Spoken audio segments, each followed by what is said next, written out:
Hello again, welcome back. This discussion will continue our React lessons, and in this video I'd like to introduce Redux. Okay, so Redux is a state management tool that's often used with React, right? It's a great tool, it's got a lot to recommend it. Before we get into the nuts and bolts of it, let's kind of talk about a problem that we can solve with Redux, okay?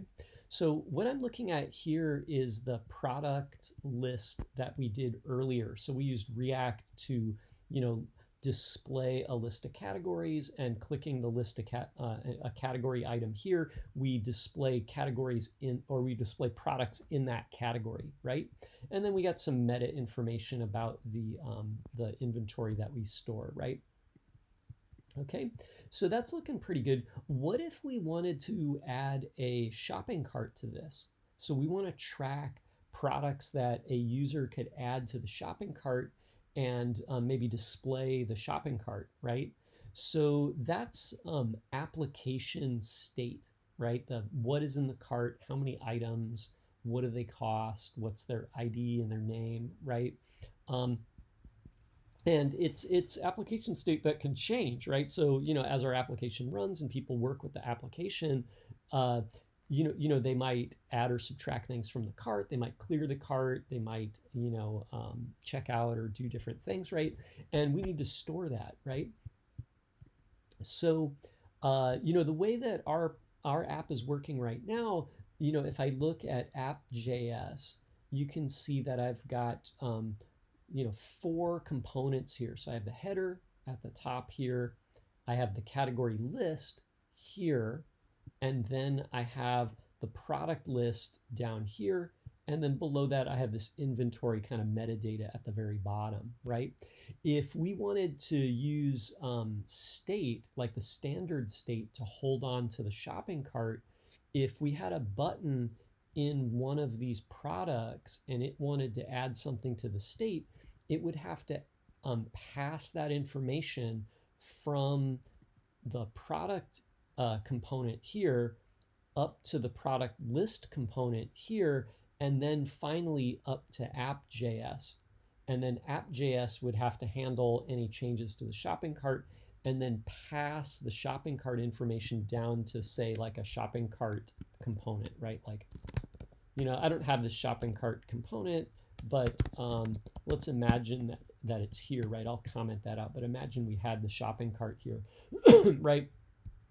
And while that's not super complicated, the bigger our app gets and the more components we use, the more complicated it could get.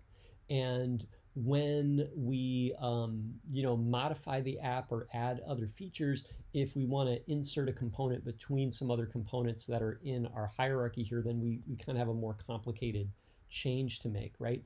Redux is going to sidestep all of that and essentially give us a place called the store where we can put all of our application state. Application state is going to be different than component state that we create with use state, right? So Redux is going to move all this stuff into its own store that's off to the side, and any component could go directly to the store to get the data that they need, right? And make changes to the store. So it's a one-step process, right? And then that means that we can change the hierarchy here without having to worry about the path that data is passed around in, right?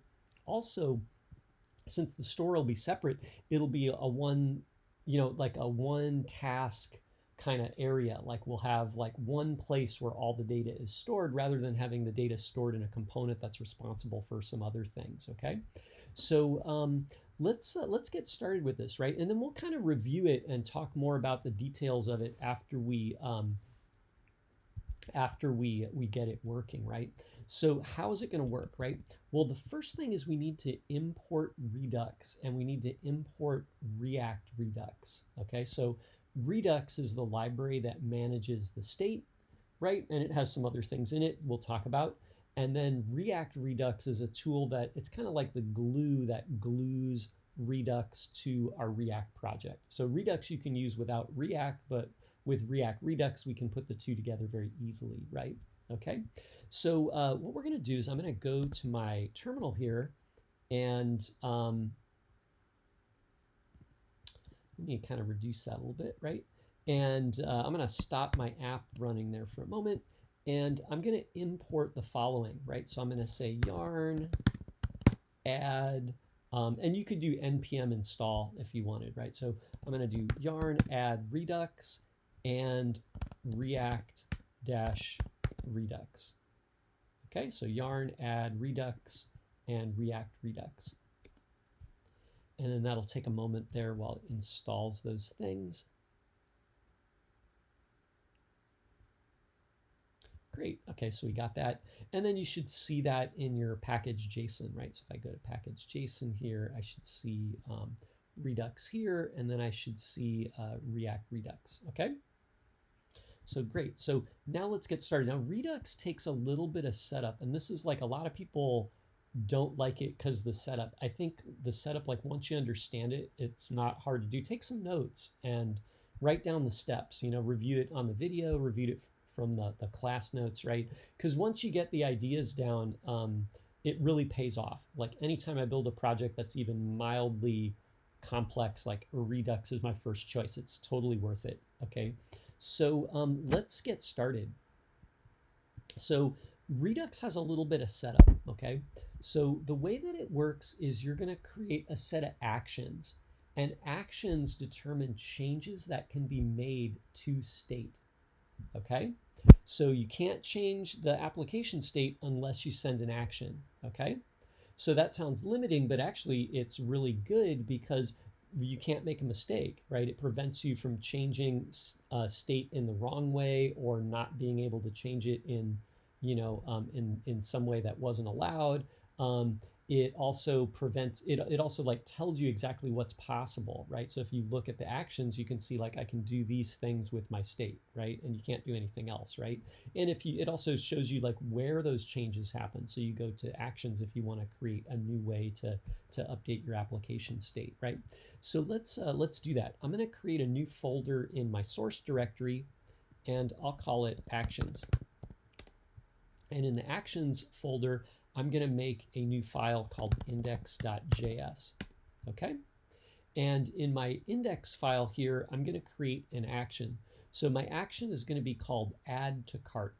Okay? So if I want to add a product to the cart, I'm going to call the add to cart action.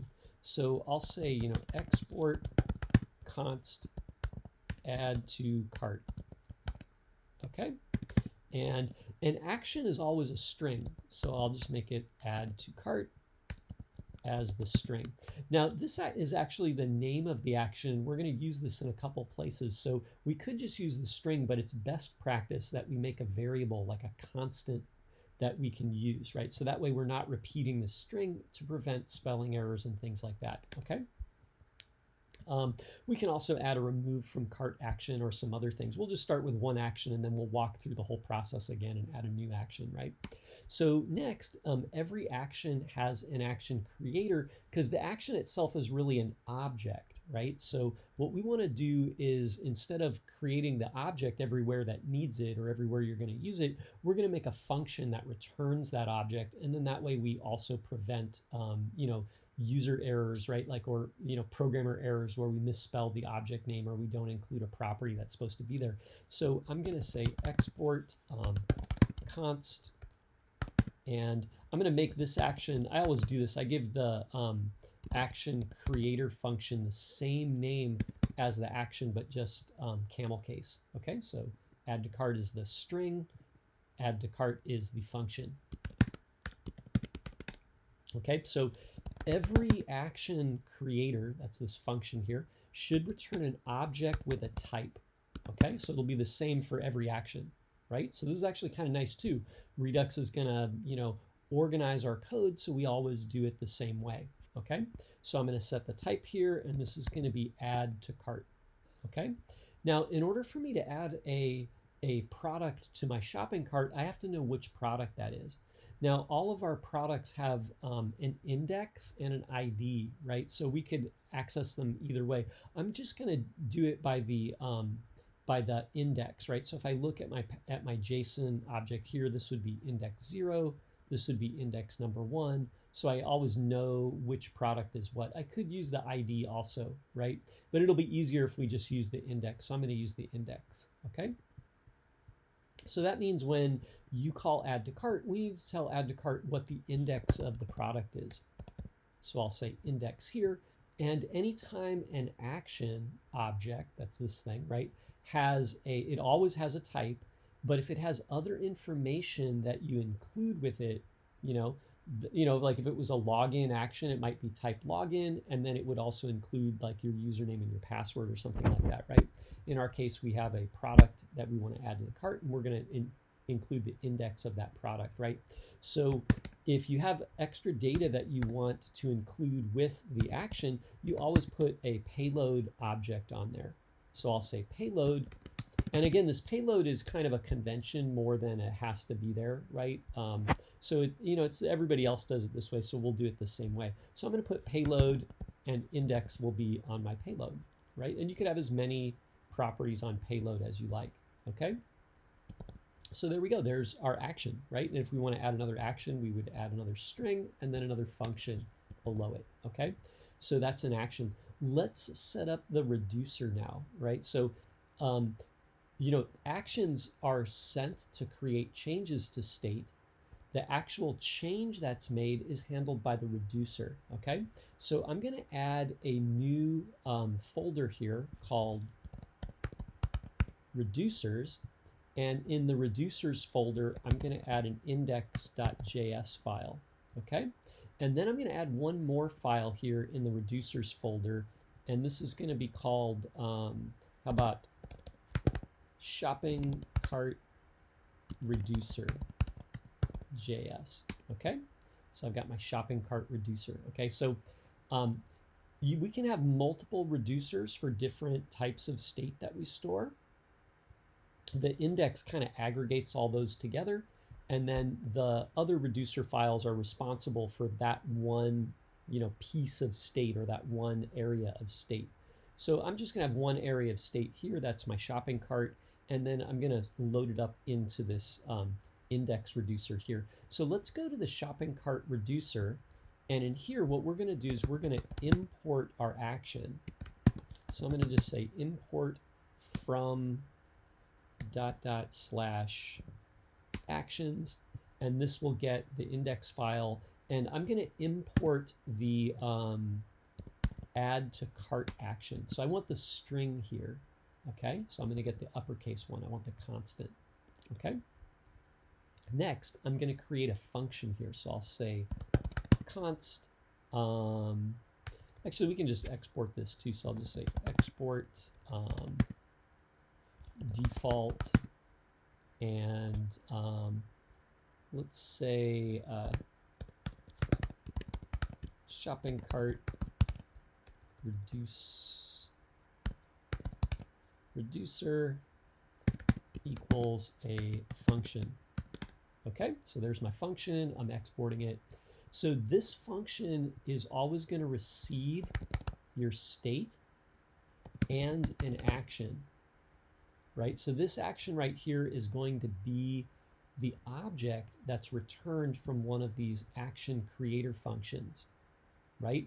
So when that function receives this object, it can look at the type and the payload and decide how to change state and what kind of change it should make, right? So it's going to receive one of those action objects here, and the current state, it's going to make changes to state and return it, right?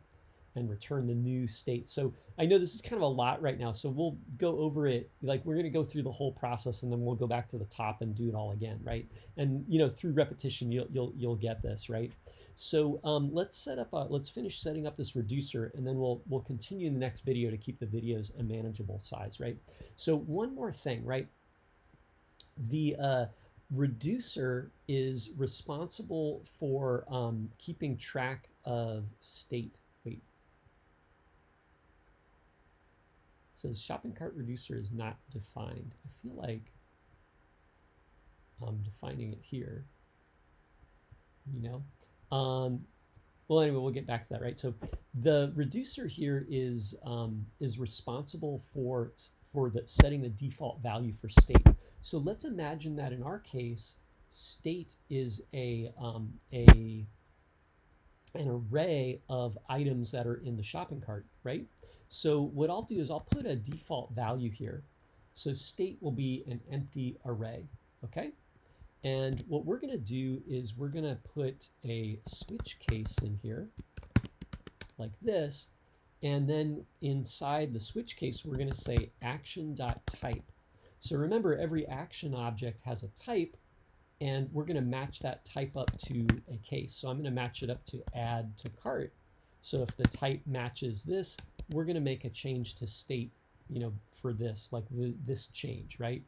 If we don't match any of the cases here, what we'll do is we'll just return state, right? Because we haven't changed anything. So we'll just say return state, right? And then let's see, so how do we make change to state? Well, remember our action has a payload on it that has the index of the product that we want to add. So what we'll do is we'll add that to our array, our state array here, and then return it. So now one key thing is whenever you're using Redux, if you have, this is bugging me, let's do const and then